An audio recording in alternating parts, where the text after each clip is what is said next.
যে কোনো কাজে একটা চ্যালেঞ্জ থাকবে, এটা সাধারণ বিষয়।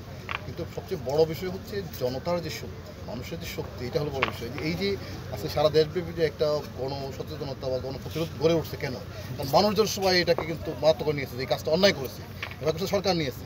সুতরাং এই যে সরকার এবং জনগণ যখন পাশাপাশি থাকে, তখন এই শক্তির কাছে কিন্তু কোনো গোষ্ঠীগত কোনো শক্তির কোনো পাত্রই থাকে না।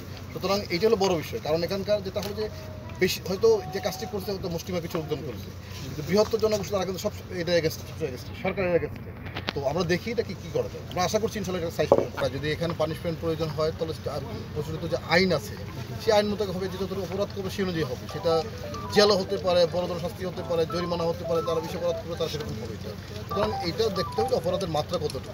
আমরা দেখছি যে আসলে এটা কী করা যায়, মানে পুরো জিনিসটা আমরা অ্যাসেসমেন্ট করছি। অ্যাসেসমেন্ট করে প্রথম এটা হলো যে এখানে আসলে যারা পাথরগুলি এখন বিভিন্ন জায়গায় লুকিয়ে নিয়ে গেছে চুরি করে, এইটাকে আমরা উদ্ধার করে, পাশাপাশি হচ্ছে যারা এই কাজটা করছে তাদেরকে শাস্তি আওতায় আনা।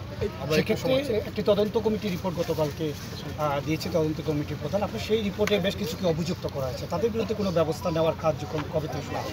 তদন্ত কমিটির রিপোর্টের বিষয়ে আমার এই মুহূর্তে কিছু বলার নেই, কারণ এটি বিভিন্ন তদন্ত করেছে। সেটা হচ্ছে তদন্ত রিপোর্ট যারা করেছে সেটা যথাযথ কর্তৃপক্ষ জমা দেওয়া হয়েছে, এবং এটা কর্তৃপক্ষ সিদ্ধান্ত নেবে যে আসলে এখানে কার দায়িত্ব কী বিষয়টা। আমি একজন জেলা প্রশাসক, আমার দায়িত্ব হলো যে এটাকে দুটো বিষয়, একটা হলো যে এখানে যে পাত্রগুলি চুরি হয়ে গেছে ইমিডিয়েটলি সেটাকে রেস্টোর করা, এবং সেকেন্ডলি হচ্ছে এখানে কারা কারা ইনভলভ করতে কী অবস্থা নেওয়া যায়, আর থার্ড হচ্ছে ভবিষ্যতে এই ধরনের ঘটনা না ঘটে সেটার জন্য কী প্রিভেন্টিভ মেজার নেওয়া যায়, স্থায়ী সলিউশন করা যায় এটা, এবং যারা এই কাজটি করছেন তারা কেন করছেন সেটাকে আইডেন্টিফাই করা। আমি দেখি সময় আমাকে দেন, আমরা চেষ্টা করি। একটা বিষয় শেষ বিষয়, সেটা হচ্ছে যে আসলে প্রতিনিধিদের কথা আসলেই বলা হয় যে স্থানীয় প্রশাসনের উপর দায় সবচেয়ে বেশি করে বলা হয় যে তারা যদি আসলে সতর্ক থাকতেন, যথাযথ পদক্ষেপ নেন, তাহলে এই পরিণতি আসলে সাদা পাথরে হতো না। সেক্ষেত্রে স্থানীয় প্রশাসনের ক্ষেত্রে কী ধরনের বার্তা থাকবে আপনার? না, এটা আমরা দেখি একটু আগে অ্যাসেসমেন্টটা করি, আইডেন্টিফাই করি যে আসলে কোথায় উইকনেস আছে এবং কোথায় আমাদের কাজ করার সুযোগ ছিল, কোথায় সুযোগ আছে, বা কোথায় আমাদের সুযোগ তৈরি করতে হবে, বা কোথায় আমাদের এনফোর্সমেন্ট করতে হবে, বা কোথায় আসলে আমাদের স্ট্রেংথেনিং করতে হবে, সেটা আমরা একটু অ্যাসেসমেন্ট করে নিই, সেই অনুযায়ী ব্যবস্থা নেই। একটু সময় আমাদেরকে দেন, আমরা আশা করছি এটা একটা স্থায়ী সলিউশন হবে।